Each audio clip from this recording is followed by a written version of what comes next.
Ya, selamat pagi, Dokter Rian. Selamat pagi teman-teman semua. Saya akan mempresentasikan modul saya yang berjudul Amnesia dan Demensia.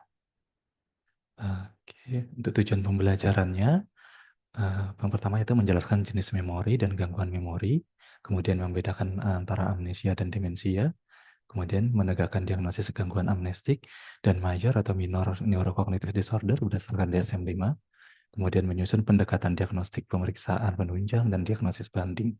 Kemudian juga menentukan tata laksana, baik secara farmakologis maupun non-farmakologis. Kemudian kita singgung juga tentang aspek etik, hukum, dan prognosis. Oke, yang pertama untuk kita kilas balik terkait memori. Jadi seperti yang kita ketahui, jenis memori itu ada memori primer atau memori kerja atau working memory, kemudian ada memori episodik, memori semantik, dan kemudian ada memori implisit. Nah, pada sindrom amnestik yang terganggu itu adalah memori episodik. Jadi untuk memori primer atau working memory dan memori proseduralnya itu sering relatif masih baik. Oke, kemudian untuk kita melihat gangguan memori ini, kita bisa membagi dalam kuadran berikut. Jadi kita bagi dulu apakah gangguan memorinya itu bersifat sementara atau transient, ataupun bersifat menetap atau persisten. Kemudian kita lihat juga apakah penyebabnya dari neurologis ataupun dari psikologis. Nah, jadi dari pembagian kuadran ini kita bisa melihat gangguan memori yang bersifat transient neurologis itu ada transient global amnesia, transient epileptic amnesia, delirium akut, dan gegar otak atau concussion. Kemudian yang gangguan memori yang transient psikologis, ada fugue states atau hilang identitas diri, kemudian juga ada amnesia spesifik situasi pada kasus PTSD. Kemudian untuk yang gangguan amnesia yang persisten dari neurologis itu ada sindrom amnesik, penyakit Alzheimer, demensia frontotemporal, dan demensia vaskular. Kemudian yang gangguan memori yang bersifat persisten psikologis itu ada pseudodemensia depresif, subjective cognitive impairment SCI, kemudian ada yang disebut dengan functional memory disorder atau FMD.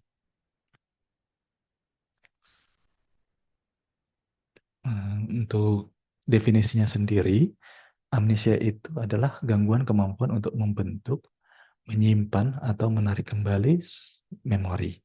Jadi, gangguan memori ini bisa melibatkan memori yang anterograd atau memori baru, ataupun memori retrograd atau kehilangan memori yang sudah terbentuk sebelumnya.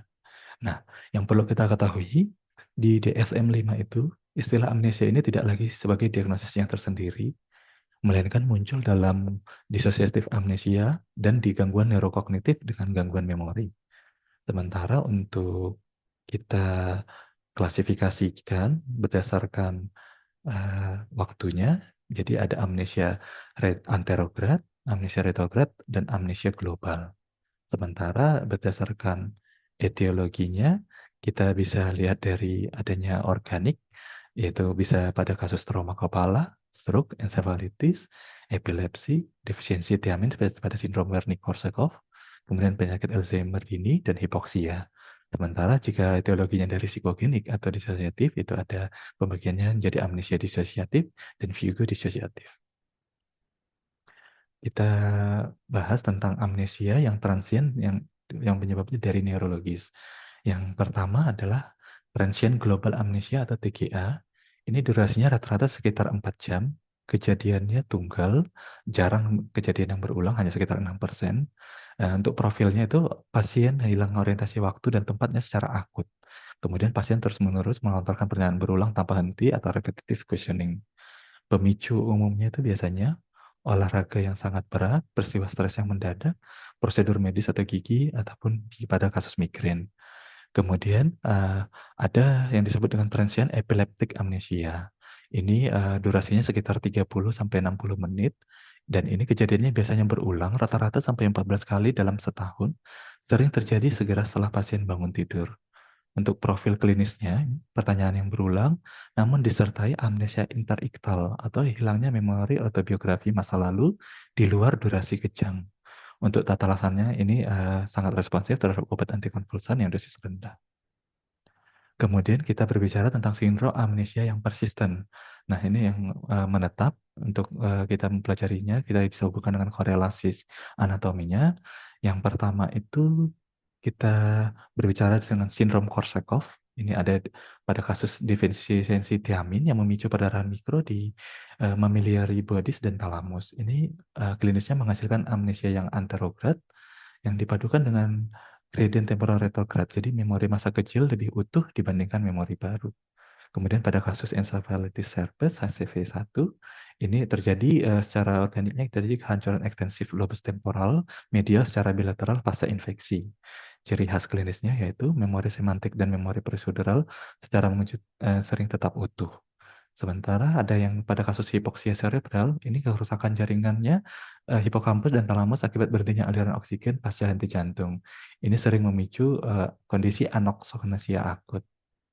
Kemudian kita pada sindrom amnesia kita juga berbicara tentang konfabulasi, yaitu suatu memori yang baru, tetapi bukan berbohong secara sadar. Ini adalah kegagalan pemantauan realitas akibat kerusakan korteks prefrontal, mentor medial, dan atau frontal, dan ini sering juga terjadi pada sindrom Korsakoff. Nah, ini dari berbagai jenis etiologi amnesia, kita bisa lihat yang klinisnya secara yang khasnya yaitu pada sindrom Korsakoff, gangguan memorinya berat, adanya konfabulasi, dan ditemukan riwayat alkoholisme. Sementara pada trauma kepala ini jelas amnesianya muncul setelah terjadinya pasca trauma, bisa amnesianya bersifat retrograd maupun anterograd. Kemudian pada transient global amnesia seperti yang disampaikan tadi, offsetnya akut, membaik kurang dari 24 jam. Kemudian pada TEA, transient epileptic amnesia, ini episode berulang singkat, kejadiannya berhubungan dengan epilepsi. Kemudian tadi ada pada encephalitis herpes, itu terjadi disfungsi temporal medial beserta klinisnya. Kemudian pada epilepsi lobus temporal itu episode yang hilang memori singkat. Kemudian pada amnesia disosiatif ini berkaitan dengan stres psikologis yang berat. Oke. Untuk pendekatan klinisnya, seperti pada penyakit umum lainnya, kita melakukan anamnesa berupa onset dan durasi amnesianya sendiri, kemudian adanya riwayat trauma, alkohol, kejang atau infeksi, kemudian riwayat penggunaan obat-obatan, kemudian kita gali juga gangguan mood atau stresor dan fungsi sehari-hari dari pasien. Kemudian kita lakukan pemeriksaan status mental pasien, terutama pada orientasi, atensi, immediate recall, delayed recall, bahasa, dan fungsi eksekutifnya. Kemudian pemeriksaan penunjang yang kita lakukan, sarankan untuk dilakukan secara rutin, yaitu pemeriksaan darah rutin, fungsi tiroid, vitamin B12, dan folat. Kemudian kita lakukan juga pemeriksaan tiamin bila kita mencurigai adanya alkoholisme. Kemudian untuk pemeriksaan imagingnya yang bisa dilakukan yaitu CT scan dan MRI kepala. Kemudian jika kita mengarah ke epilepsi, kita lakukan juga pemeriksaan penunjang EEG, kemudian kita lakukan pemeriksaan neuropsikologi. Nah, seperti yang disampaikan tadi, untuk amnesia sendiri di DSM-5 itu masuk di disosiatif amnesia.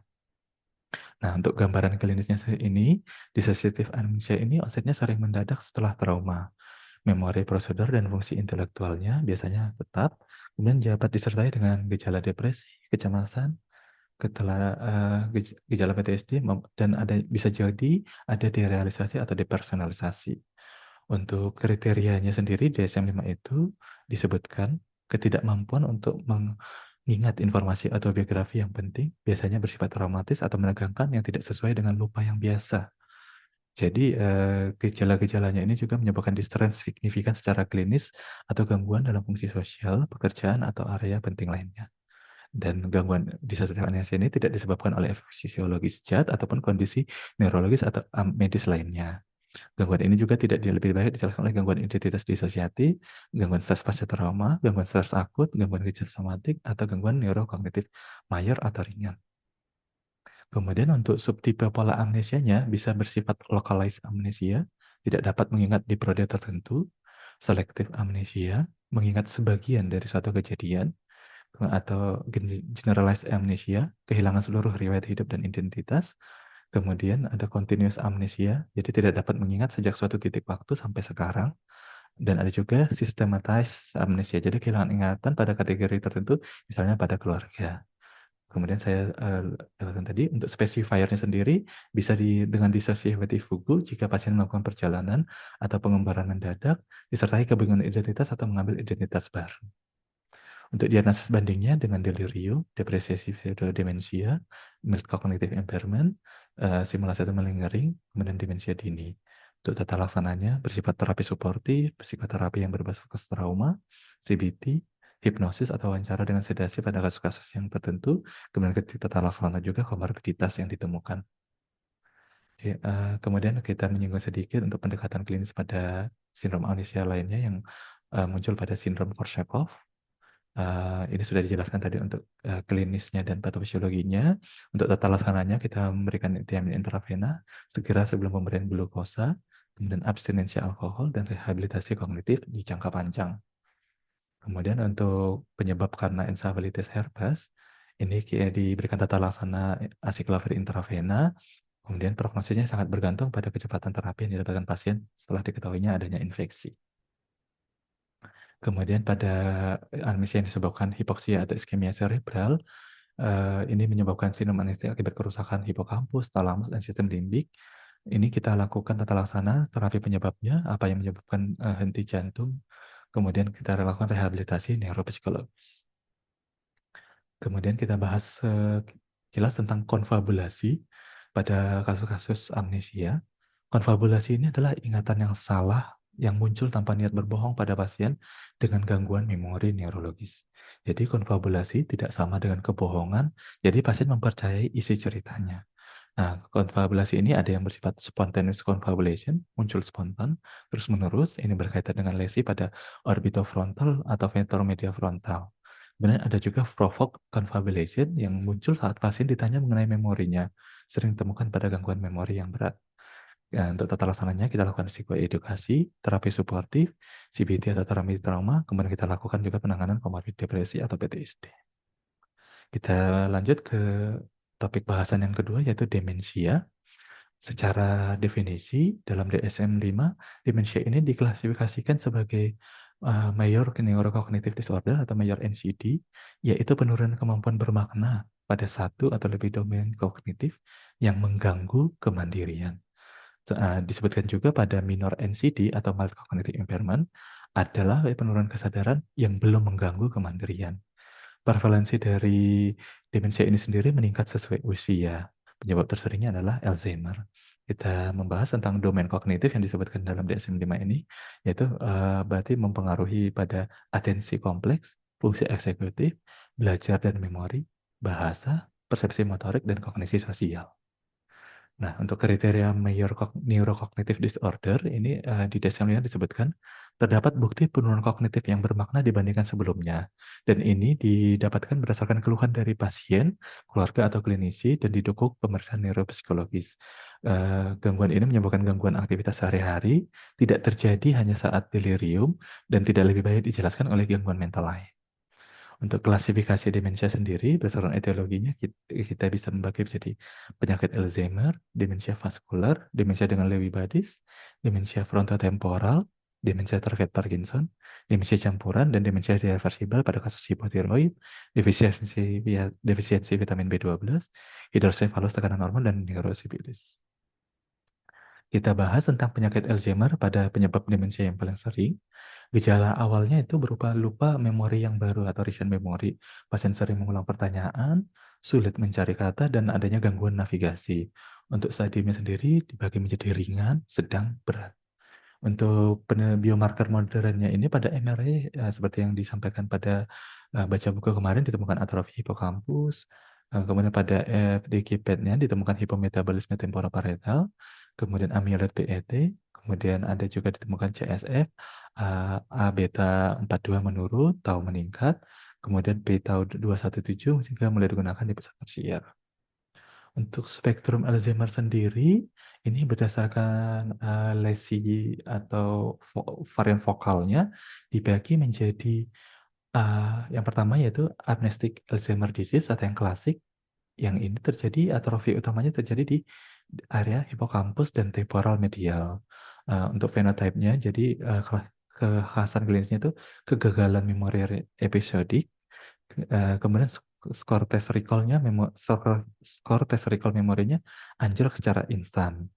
Kemudian pada posterior cortical atrophy atau yang disebut tipe Benson's, ini atrofi utamanya di parietal bilateral, di dorsal visual stream-nya. Jadi klinisnya ini memang sangat adanya sindrom visual. Jadi pasien melihat tetapi tidak memproses gambaran utuh atau disebut simultanognosia dan kesulitan membedakan objek secara spasial. Kemudian ada yang disebut dengan leukopenic primary progressive aphasia dengan lesi atrofi utamanya itu di parietal kiri dengan klinis fenotipenya itu aphasia yang progresif. Pasien mengetahui makna benda, namun kata terhenti di ujung lidah atau anomia. Jadi pasien kesulitan ekstrim mengulangi kalimat panjang. Kemudian ada yang disebut dengan behavioral atau varian diseksekutif. Ini varian frontal, jadi atrofi utamanya di area temporoparietal dan frontal. Untuk fenotipenya, gangguan eksekutif dan perilaku dominannya, dan ini sangat sering keliru didiagnosa sebagai frontotemporal demensia pada tahap awal. Kemudian untuk frontotemporal neurocognitive disorder ini dibagi juga menjadi behavioral varian (FTD), semantic dementia, dan non-fluent varian atau NFV-PPA. Nah, ini untuk gejala klinisnya masing-masing sesuai dengan area yang terlibat. Kemudian demensia vaskular atau vascular cognitive disorder ini secara garis besar kita bisa bagi menjadi yang pertama sporadik SVD, jadi penyakit pembuluh darah kecil small vessel disease ini terjadi pada pasien yang mengalami faktor risiko hipertensi, fibrasi atrium, dan diabetes. Untuk patologinya sendiri ditemukan hiperintensitas luas pada white matter dan infrak lakunar bilateral. Untuk fenotipe klinisnya, onsetnya lambat, insidious, kemudian adanya sindrom diseksekutif, pelambatan kognitif, apati, tetapi retensi memorinya seringkali utuh. Kemudian ada juga secara genetik ada genetik CADASIL, ini mutasi pada gen NOTCH3 atau somal dominan. Untuk patologinya ini ada hiperintensitas white matter yang diffuse, kemudian sangat menonjol pada kasus kapsula eksterna dan lobus temporal. Nah, kemudian ini sejalan dengan usia. Kemudian kita membahas sekilas tentang demensia dan gangguan gerak. Jadi pada kasus-kasus ditemukannya sindrom demensia dan gangguan gerak itu pada yang pertama pada demensia with Lewy bodies atau DLB, ini fitur motoriknya yaitu gejala Parkinsonisme yang muncul bersamaan dengan demensia dalam jarak kurang dari 1 tahun. Untuk fitur kognitifnya ini terjadi fluktuasi kognitif drastis, bisa adanya halusinasi visual berulang, kemudian terjadinya gangguan tidur atau REM sleep-nya. Kemudian ada yang disebut dengan progressive supranuclear palsy (PSP). Ini dengan gangguan motoriknya mudah instabilitas postural, mudah jatuh ke belakang, kelumpuhan pandangan mata vertikal. Sementara pada fitur kognitifnya ini terjadi disfungsi frontal yang awal, defisit kefasihan verbal yang akut. Kemudian pada MRI ditemukan tanda yang khas yaitu Mickey Mouse atau tanda atrofi. Kemudian ada corticobasal syndrome dengan fitur motoriknya kekakuan asimetris ekstrim, apraksia anggota gerak, kemudian fenomenanya Allen limb, tangan yang bergerak tanpa disadari. Untuk fitur kognitifnya ditemukan defisit visuospasial dan parietal berat, kesulitan integrasi sensorik tingkat tinggi. Kemudian pada penyakit Huntington disease, untuk fitur motoriknya adalah korea, gerakan tarian otot yang tidak teratur dan tidak disadari. Kemudian pada fitur kognitif psikiatrinya ditemukan disfungsi eksekutif parah dan depresi mendahului gejala motoriknya. Kemudian demensia yang bersifat progresif itu ditemukan pada kasus sporadik CJD. Ini ditemukan sifatnya sangat progresif, biasanya dalam waktu 5 bulan berujung pada kematian. Kemudian ada yang varian CJD juga. Ini biasanya bisa sampai dengan 14 bulan, tidak secepat pada yang sporadik CCD. Kemudian demensia atipikal dan reversibel, ini kita temukan pada kasus normal basal hidrocephalus. Nah, ini trias klasiknya, trias Hakim-Adaptnya ini adanya demensia, retardasi psikomotor, apraxic gait, gaya berjalan tertatih atau seperti lengket ke lantai, dan inkontinensia urin. Nah, untuk kasus ini sangat reversibel, terjadi bisa dilakukan perbaikan dengan melakukan intervensi pemasangan SAN CSF, sehingga gejalanya membaik ketika hidrocephalusnya juga membaik. Kemudian juga pada yang reversibel lainnya itu ditemukan pada penyakit Niemann-Pick tipe C atau NPC. Ini adalah mutasi gaya resesif pada NPC1, NPC2 yang memicu gangguan parah pada transport kolesterol intraselular dan menumpuk di lisosom. Untuk presentasi klinisnya ditemukan pada usia dewasa, seringkali salah diagnosis sebagai schizophrenia karena sifatnya seperti psikosis akut, kemudian diikuti demensia agresif dan oftalmoplegia suprarenal vertikal. Untuk penanda klinisnya yang elusif adalah adanya katapleksi gelastik atau kehilangan tonus otot leher saat tertawa di luar gangguan tidur. Nah, ini secara kita bandingkan secara klinis, kemudian dominannya dan lokasi anatomis dari masing-masing penyebab demensia yang sering kita temukan seperti pada Alzheimer, pada kasus tipe Benson, BFVTD, semantic dementia, Lewy body dementia, dan Creutzfeldt-Jakob disease. Kemudian ada juga disebutkan pseudodemensia. Jadi pada pseudodemensia ini dia bukan demensia yang terjadi secara organik, tetapi diakibatkan kondisi psikologis. Jadi defisit memorinya ini bersifat sekunder akibat depresi, stres atau kecemasan. Jadi terjadi penurunan drastis dari attentional reserve. Jadi memori gagal dikonsolidasi karena distraksinya, bukan karena kerusakan sel-sel otak. Tanda klinisnya adalah pasien sangat hipervigilans terhadap kelupaan wajar, hiperdependen pada catatan peringatan, dan overgeneralization saat diwawancara medis. Kemudian ada juga yang subjek disebutkan di DSM-5 itu subjective cognitive impairment (SCI). Pasien terus mengeluh lupa ekstrim, namun hasil tes objektif neuropsikologis itu sifatnya normal. Kemudian ada juga yang bersifat mild cognitive impairment (MCI). Ini defisit kognitif objektif, namun untuk kemandiriannya masih tidak terganggu. Jadi untuk menilai suatu pasien apakah mengalami demensia, yang perlu kita lakukan adalah yang pertama mengkonfirmasi adanya penurunan kognitif. Kemudian kita tentukan apakah mengganggu fungsi sehari-hari. Kemudian kita singkirkan apakah pasien saat ini delirium atau tidak. Kemudian kita cari adakah etiologi yang reversibel. Kemudian kita lakukan pemeriksaan neuroimaging dan laboratorium seperti yang disebutkan di awal. Kemudian kita tentukan subtipe demensia pada pasien.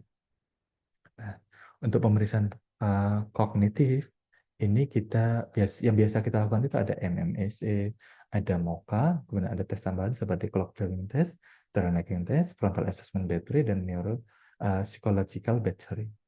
Nah, sementara untuk di sini ada pemeriksaan Eden-Brooks Cognitive Examination 3 atau ACE 3. Ini penilaiannya lebih rinci dibanding MMSE. Ini terutama bisa kita gunakan pada kasus demensia frontotemporal dan gangguan bahasa. Dia meliputi 5 domain: atensi, memori, fluensi, bahasa, dan visospasial. Untuk interpretasinya, skor totalnya itu 100, jadi di bawah 88, sensitif untuk deteksi dini demensia, di bawah 82 itu mengarah ke gangguan kognitif. Kemudian untuk pendekatan klinisnya, pemeriksaan penunjangnya hampir sama dengan amnesia tadi. Kita lakukan pemeriksaan darah lengkap, elektrolit, fungsi hati dan ginjal, fungsi tiroid, vitamin B12, gula darah, dan imaging dengan CT MRI kepala. Untuk tata laksana farmakologisnya, karena demensia ini bersifat progresif, kita harus melakukan psikoedukasi keluarga. Kemudian kita lakukan latihan kognitif, orientasi realitas, aktivitas fisik, manajemen perilaku, dan dukungan kepada caregiver. Untuk farmakologisnya sendiri yang bisa kita lakukan itu pada kasus Alzheimer diberikan donepezil 5-10 mg per hari, kemudian juga bisa diberikan rivastigmin, galantamin, dan memantin 10-20 mg per hari. Untuk aspek etis dan hukumnya, karena berkaitan dengan fungsi memori, kemudian pada pasien-pasien demensia yang sifatnya progresif, perlu dipertimbangkan apakah pasien yang mengalami demensia ini masih mempunyai kapasitas dalam mengambil keputusan. Hal ini berkaitan untuk apakah pasien bisa memberikan informed consent sendiri jika memerlukan satu tindakan, ataukah harus diwakilkan pada orang lain, yaitu penunjukan caregiver atau wali. Kemudian ini terkait juga dalam driving safety, keselamatan dalam mengemudi. Kemudian juga hal ini perlu kita pertimbangkan untuk planning advance care. Jadi untuk perawatan pasien selanjutnya bagaimana dengan kondisi demensia yang sifatnya progresif. Ini untuk ringkasannya, untuk membedakan delirium, amnesia, dan demensia. Kemudian ini ada contoh kasus yang akan bisa kita bahas pada modul ini. Ini untuk referensi yang saya gunakan. Terima kasih dan mohon bimbingannya Dr. Rian dan teman-teman sekalian. Matur nuwun.